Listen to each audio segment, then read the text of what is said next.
Hey everybody, I hope you're doing well.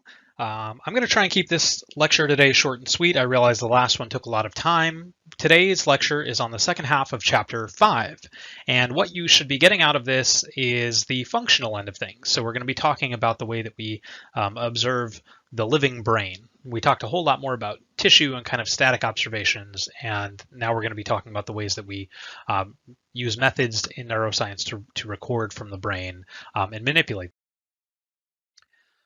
So why do we care about recording and manipulating neurons? Well, we've already seen to this point already that neurons are connected in circuits and that these circuits might have different jobs. This is this idea of functionalism that we were talking about. And so what this means is that if we have either a different area of the brain activated or we activate a brain in some sort of a certain pattern or we change which connection that we're activating, then this is likely to produce a different kind of behavior and processing and things like that. So if we record from the brain, we're able to determine what the brain is doing, and then we can use causal manipulations to then verify that. So this is exactly what happened in a lot of the historical cases we looked at. You record and you see that a neuron is activated when an animal moves their arm, and then if you go in and stimulate that area of the brain and the arm also moves, then you've kind of closed the loop. So how do we record the electrical activity of neurons? Well, there's a lot of different ways that we can record the electrical activity of neurons. The first of these is microelectrode recording. So in a nutshell, microelectrode recordings are a way that we can record the activity of single neurons. And what we're usually recording is the action potential, although we can really record any electrical property of the neuron that we'd like. And these can be acute or chronic recordings. And in some cases that we record from inside the cell and it looks like the action potential that we went over over the last lecture. And in other cases, we record outside the cell. So the wire is actually showing kind of the opposite. And we said this when we talked about the action potential. It's all a matter of reference. So if I have a wire recording in the extracellular space, the action potential looks like it's upside down. So you see the sodium channels become refractory up here, and then the after hyperpolarization down here, and then kind of the overshoots and return to baseline. Acute recordings are often done using glass electrodes, and this can be done in slices of brain tissue that have been taken very, very quickly, and they're kept with oxygen and they're kept in an artificial cerebrospinal fluid, so that we can use a glass electrode to basically lock onto the side of a neuron. We call it, patching onto the side of a neuron. And by punching a little hole in it, you could pretty much see the glass electrodes inside, almost like this is suction cupped onto there. Then you can record the electrical activity of that cell. There are also cases where you have this done under anesthesia. So somebody's going in blind, you can't see the neurons. There's no microscope when that happens. An electrode is lowered until you start to hear the action potentials of a neuron popping on usually a speaker that's nearby or something like that. And then in some cases, people that are really good can do this same thing where they can blindly patch onto a neuron. And in other cases, they record from the outside of the neuron, or an extracellular being, extra being outside of a cellular the cell, so an extracellular recording. So, these are kind of the two different ways that we can go. We can either have animals anesthetized and we drop a glass electrode in, or we can also take sections of brains, and they usually have different purposes, but that's probably too much detail for us to go into this. That's just the most common kind of an acute recording. For chronic recordings, these very, very fine electrodes are implanted, usually thinner than a human hair. And they're usually, they can be implanted in a few different configurations. Some people use arrays like this, where this is really kind of a circle of these, and it's in, 5 rows by, 4 columns or something like that. And I'll point out the optic fiber here because we're going to talk at the end of this about manipulating neurons and optogenetics. And these neurons are insulated, so really the only place that is metal that can be that can record anything is at the very end of the tip here. right? So it's a very, very tiny bit that's exposed, just enough to pretty much touch onto the brain near one or sometimes two neurons. And the arrangements then allow you to have some anatomical specificity. So you can say that, this was closer to the middle of the brain and this was closer to the edge, or you can get even more specific than that. But just as an example, you can implant these in a way that's kind of spatially organized. And these microelectrode arrays are very biocompatible. Usually they're coated in something like a Teflon or an equivalent that can stay in the brain for very long periods of time. And some people have different electrodes in their body for an entire lifetime, as many of you know, for things like pacemakers and stuff like that. So that's, we can have the same thing in the brain where we can record from neurons for very long periods of time, although the examples I'm showing here are often going to be in animals and not in humans. So what does a neuron sound like? Well, it's something that be kind of nice. And I want you to get an idea. We've had this shape of an action potential spread out, but before I hit play, and you can all hear this, I want you to notice that everything that would be going along with an action potential is happening in this instant right here. So you can see a couple of the pieces of almost like the rebounds if you look really, really close here. But there's not much to look at. And so mostly what you hear is something that's kind of some cool little pops.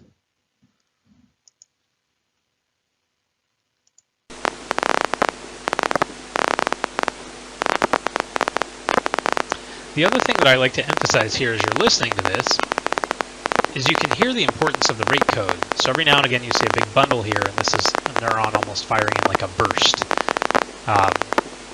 So the neuron has different groups of firing together and then pauses, and that's part of what makes the signal that this neuron is sending out. The other type of recording that we can do are macroelectrode recordings. So these macroelectrode recordings, as you would think, micro being small and macro being kind of large,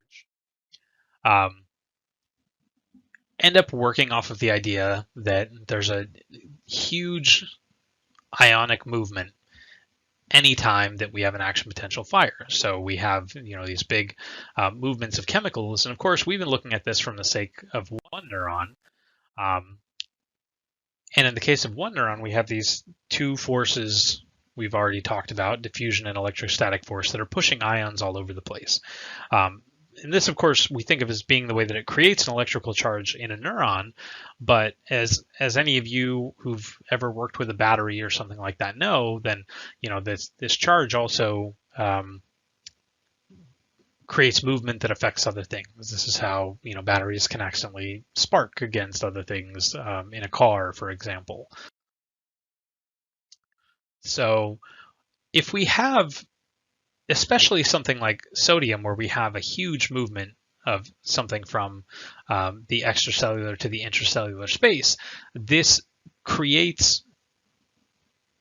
movement of ions creates a bigger kind of an electrical potential. Anytime the ions move, it creates a bigger electrical potential. And if that happens in a lot of neurons all at the same time, then that's something that we can record. So macroelectrodes record the sum of activity from a bunch of neurons. And one version of this is we can go in and we can implant electrodes, just like I was showing you a minute ago, a bundle of electrodes that would be implanted down into the brain. However, in this case, instead of recording from one neuron at a time, these electrodes are set up to record from a bundle of neurons, sometimes because they have more wire that's left open to be able to do the recording, or you have a group of wires all bundled together that are not recording a single action potential, but are recording many, and you don't separate those in any way. And recording from the population can be done at all kinds of levels. So in the end, the experimental question is what matters. So when we record from many wires many neurons from one wire, and we do this in just a single part of the brain. We call this a local field potential. So the local field being the group of neurons that we're recording from, right? We're recording from just a subset, maybe within one area of the brain, not, again, single neurons, but a group of neurons. And of course, the potential being for all of these ionic changes. The way we usually represent this is in terms of frequency. So if you think I have one neuron firing, one time a second, that's 1 hertz. Hertz is just per second. If I had a lot of neurons all firing kind of disparately from one another, then they could create a very high frequency that we would be able to resolve, because we would have something like 250 different spikes or things per second.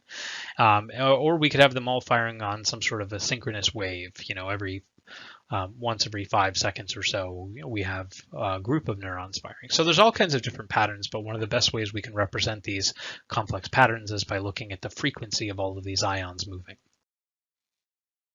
Another way that we do this is through an electroencephalogram, or EEG. And in this case, we put electrodes just on top of the scalp. You've probably seen this before, and it's really doing the same thing. Of course, it has to deal with the skull, and you have to reference usually to one electrode near a group of electrodes, but in the end, the same basic principle is happening, where when you get a bunch of neurons firing at the same time, we can look at the sum of that electrical activity and get a picture of what's going on in one lobe of the brain or something like that. And there's a variation on this that I want you to think about in the same way, so I won't spend that much time on it, but it's called magnetoencephalography. And so this magnetoencephalography it plays off of the idea that not only do ions moving create an electric field, but they also create kind of a change in magnetic field. So this is, we have these positive and negative ions. We talked about them repelling and pushing against each other, just like positive and negative sides of a magnet. And of course, that would mean that we can record this in multiple different ways. The main downside of the EEG and MEG is that they have poor spatial resolution. But of course, the main downside of something like a microelectrode recording with wires is that it's very invasive, and it's almost never done in humans. In fact, pretty much only in patients with things like epilepsy, where maybe you need to record from the center of a seizure to figure out how often that seizure activity is happening and what's causing it and exactly where it is.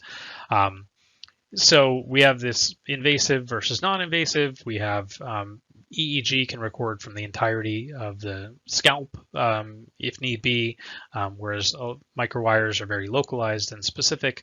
But in the end, they're all recording the same thing. We can also record the chemical activity of the brain. So you can think of this in a lot of different ways. One of the most common things that we do is to record metabolic or also synaptic activity. And these two they go hand in hand, although there's some caveats to why you would use one over the other. So as we talked about, there's this system where we have astrocytes that are taking glucose, the primary energy of the brain, and they pass it on via astrocytes to neurons whenever they need to fire a lot. And what this means is that if a neuron is firing a lot of action potentials, it's going to use a whole lot of blood flow, and it's going to use a whole lot of nutrients and energy. And so this is the basic kind of metabolic process, is that a neuron that fires more absorbs more energy. And so we can use this whole sum of all of these different changes that are happening in order to measure when a neuron is activated. So because this primary food substance is glucose for all of these neurons, we can play off of that. And we can do this a bit differently in mice versus humans. And so if we wanted to do something in mice, then we could look at active neurons by figuring out which ones use more glucose using an irradiated or a radioactive deoxyglucose.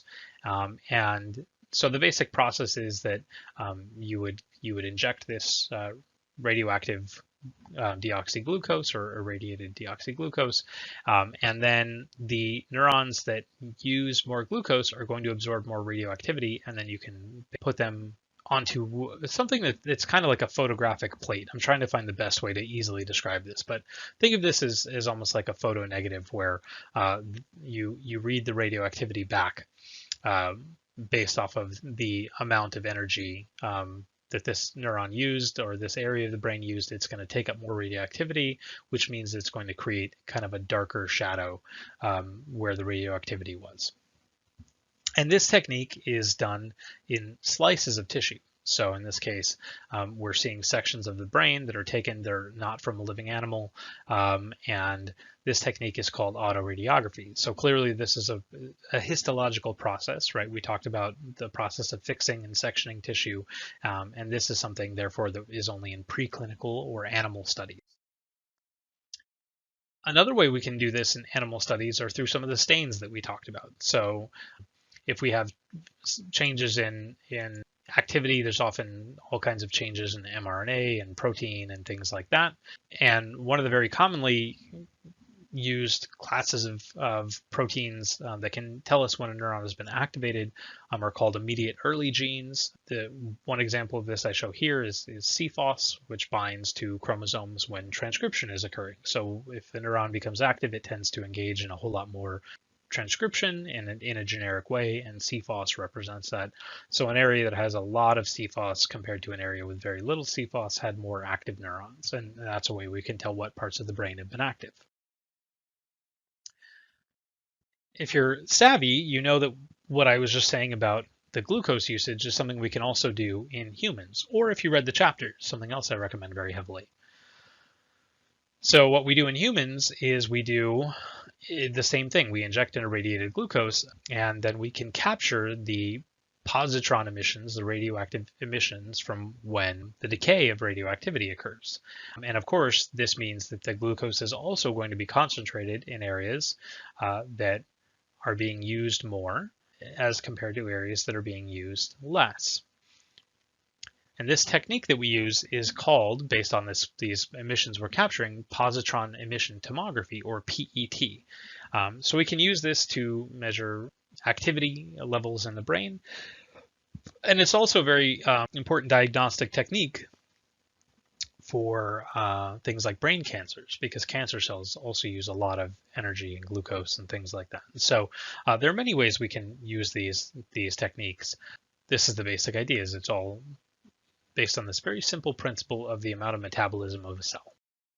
Another way of looking at metabolic activity is one that we alluded to last lecture, and this is using functional magnetic resonance imaging. So this would be a good point to say, if you haven't watched the last lecture, then it's probably a good time to do it. I would recommend always watching them in order.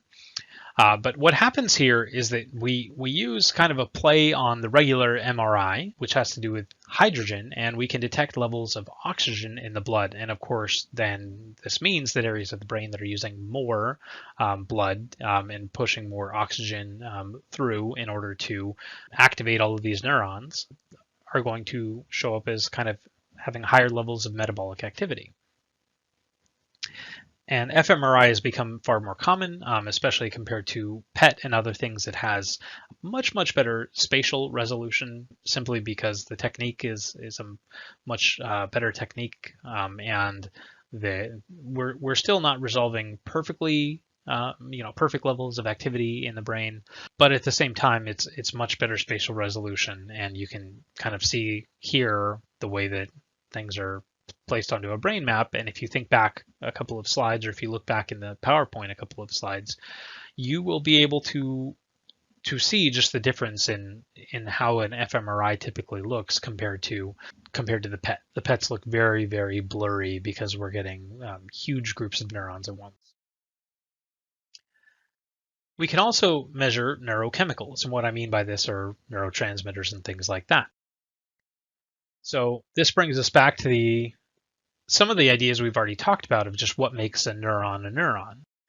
And so if we think about what can be different between cells, then probably most of you know that the DNA is not really different between cells. Now, this is the caveat on this is we now know about epigenetics, where the way the DNA is processed can be different between cells. But that being said, RNA and protein are the two primary ways that a cell is made different from some other cell. And this is especially true in the brain.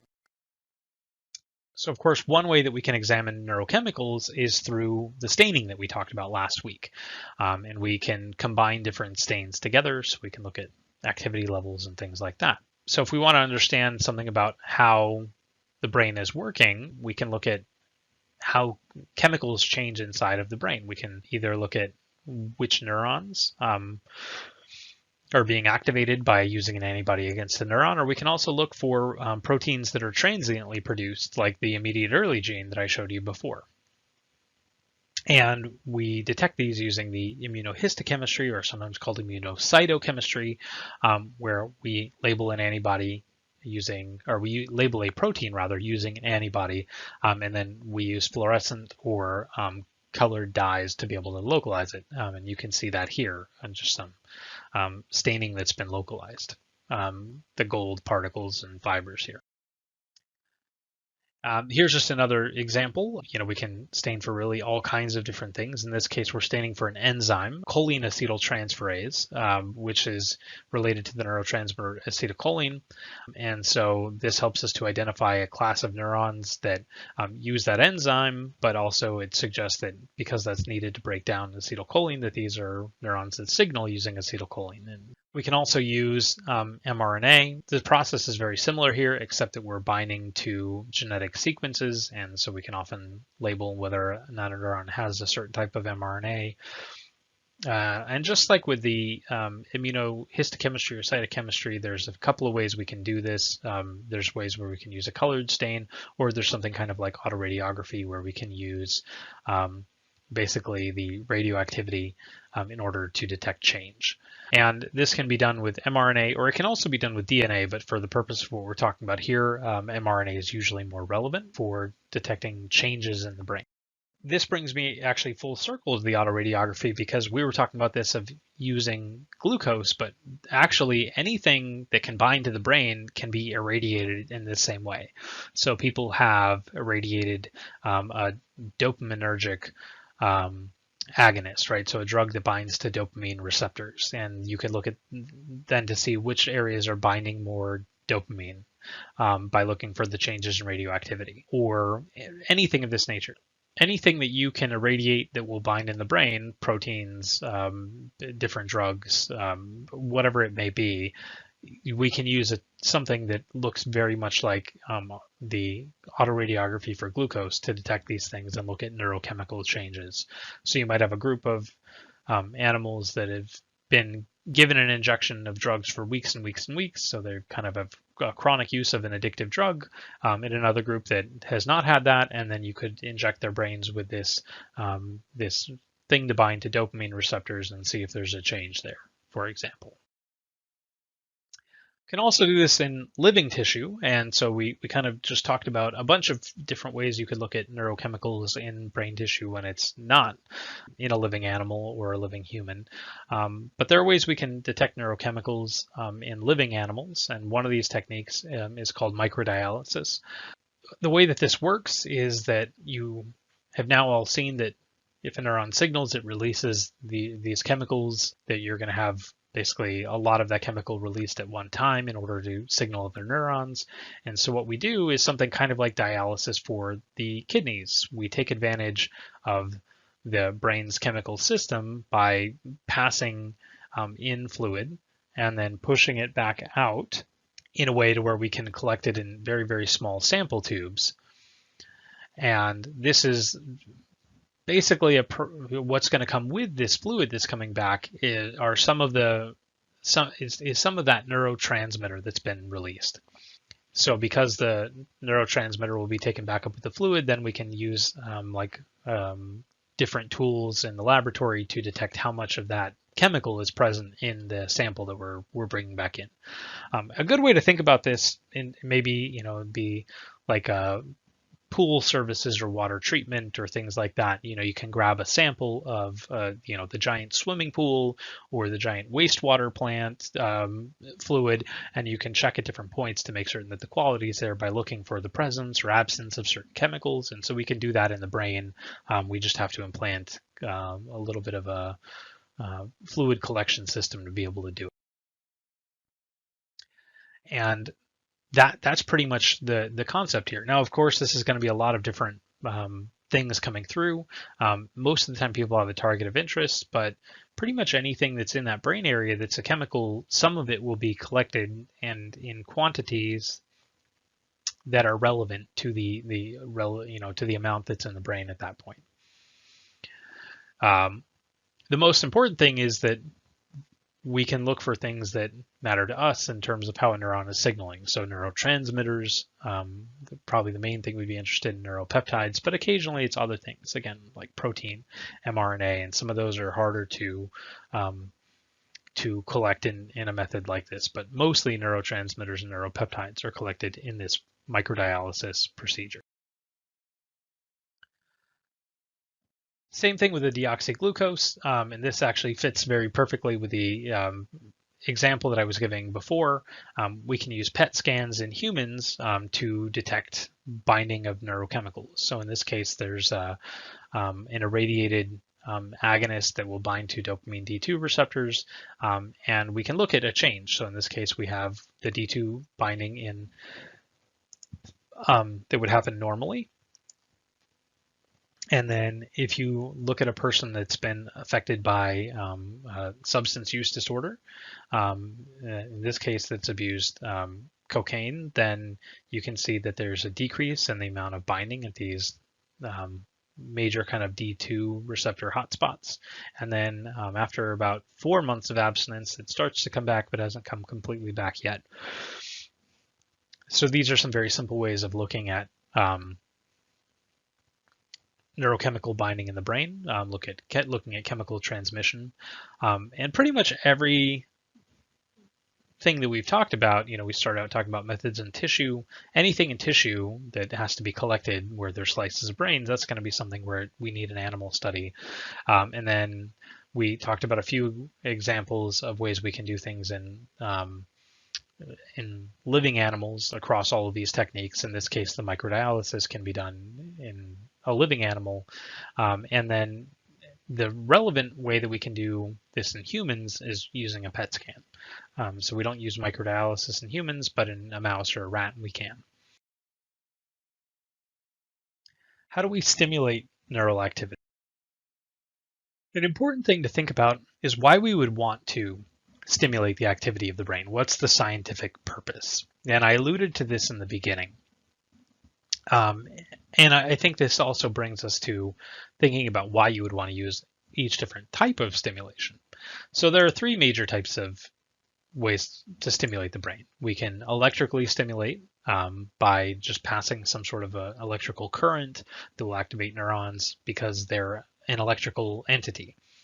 We can also use chemical stimulation, and this is what drugs are, but we can do things like reverse microdialysis in order to do this. And then we've also found some fancy ways to insert proteins into neurons using genetic modifications to make them sensitive to light so that we can cause them to fire action potentials with a blink of light. In the end, all of these things come back together. We need electrical signals for getting a neuron to send the message it wants to send. And so if we pass electrical current into an area containing neurons, then we're going to cause it to fire action potentials. And so usually the way that this works, we talked about stereotaxic surgery, is we implant microwires into the brain that are used for stimulating, and then we can plug into these later and we can pass this current into the brain to cause neurons to fire action potentials in a specific way. So we can increase their rate of firing by stimulating maybe 10 times a second or 20 times a second. And sometimes this becomes too much for those neurons. They have trouble with that refractory period. So you can see when we get up to 25 and even 40 hertz, the neurons don't perfectly follow all of these last bits of stimulation. We can also stimulate with specific timing. So if you think that the timing matters, maybe in a place like the auditory cortex of a songbird, where the timing of notes and things matters a whole lot, then that you can also stimulate with a certain timing to activate neurons with that same timing. In humans, a parallel technique, although electrical stimulation does happen sometimes in humans inside the brain, is a non-invasive approach called transcranial magnetic stimulation. So we talked about the EEG, the electroencephalography, and then the magnetoencephalography. And so, of course, the idea with the magnetic recordings is that movement of ions creates kind of a change in magnetic charge in the movement. But what the reverse of that would be is that if we create a magnetic change in a specific field of neurons, then we can change the activity of neurons by pushing these magnetic charges around.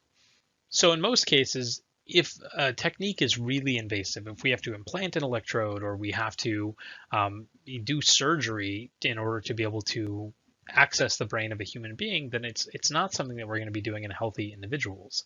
However, the transcranial magnetic stimulation is something that's very non-invasive. At least we feel like it's incredibly non-invasive, but it actually has been used for really effective treatments for things like depression. So some benefit to that.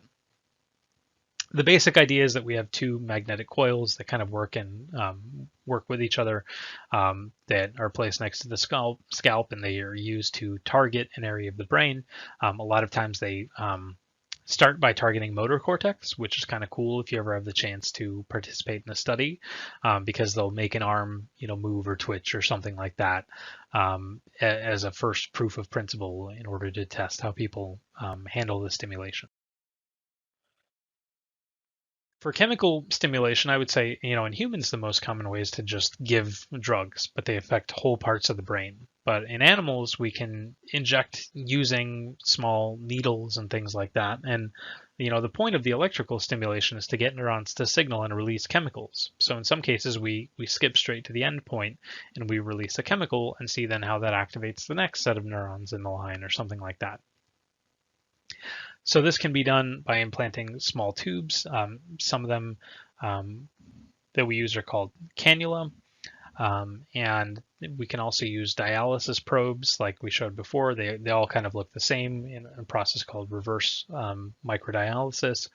And depending on what chemical is sent in, then we can either excite or inhibit the neurons. It really just depends on what the chemical is, what receptors it binds to, and then we can figure out the final result of what's happening. Because they're bigger, chemical stimulation tends to favor cell bodies, and electrical stimulation has, in some cases, a known problem of activating the fibers that pass through. So kind of in the same way that radio frequency lesions damage fibers, electrical stimulation will activate both cell bodies and fibers. And in some cases that can be a problem. Whereas the excitotoxic lesions using chemicals are specific to cell bodies, and chemical stimulation tends to be very specific to the cell bodies too. So those are some important advantages. And just a recap of what can happen based on what we had seen before, I've said this just a second ago, but depending on what the chemical we release is, if it does something like open sodium channels, it can cause an excitatory potential and possibly make a neuron fire an action potential by, in this case, we're introducing the release of some sort of a chemical to allow sodium channels to open. We can also have the opposite, where the chemical would cause chloride ions to enter, and this would make this cell more hyperpolarized, or also another way to think of this is less likely to fire an action potential.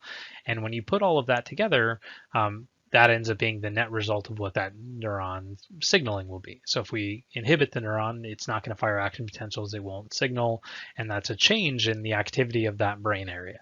Or we can activate the neuron and have the same thing. One of the last techniques we're going to talk about is optogenetics, and this is incredibly new. Probably going to be a winner of a Nobel Prize that's already won some of the most prestigious prizes in science.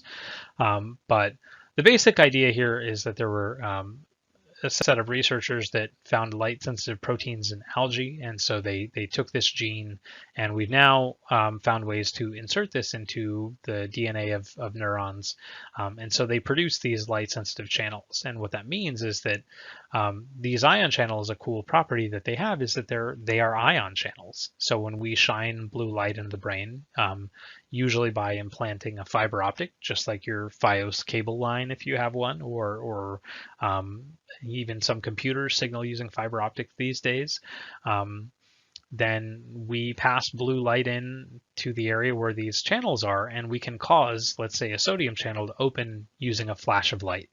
And so in some ways, this is like electrical stimulation in that we're opening ion channels and changing the electrical activity of a neuron. But it can be so much more specific than that because we can target some neurons and not others by using specific genetic markers. And also, we're very unlikely to activate fibers of passage. So it's similar to electrical stimulation without some of the downsides. And as you might imagine, there are kind of two flavors of channels. The originals that were developed are all I'm going to talk about because there are new tools being developed every day. But one called channel rhodopsin was originally designed to be sensitive to blue light, and it would open basically a sodium channel, although not completely selective, so it would allow sodium and calcium in, and this would cause neurons to fire action potentials. And the other, this NPHR, which was nicknamed halo rhodopsin, would be activated by yellow light and would open up a chloride channel and would cause neurons to become inhibited. So we have kind of both options. We can either activate neurons using the channel rhodopsin, or we can inhibit neurons using the halo rhodopsin.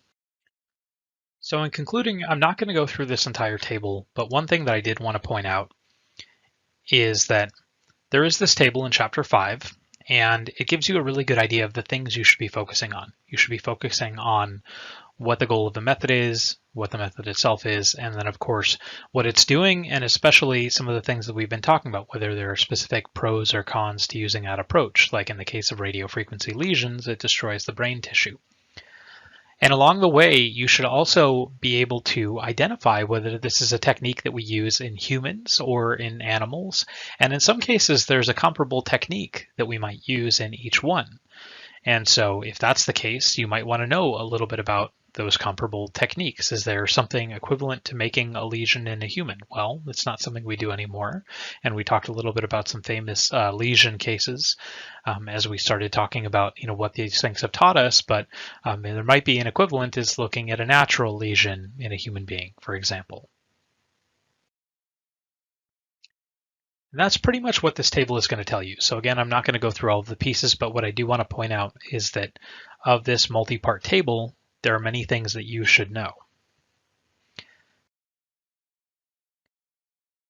One of my suggestions, maybe as you're then going through for notes, is to look for all of those specific things that I'm talking about. Look at the pros, the cons, what can we learn from the technique, and try and make certain that you understand exactly how it's used and maybe how we get from an animal model and translate that up to some sort of similar information in a human, or perhaps in some cases there's no equivalent.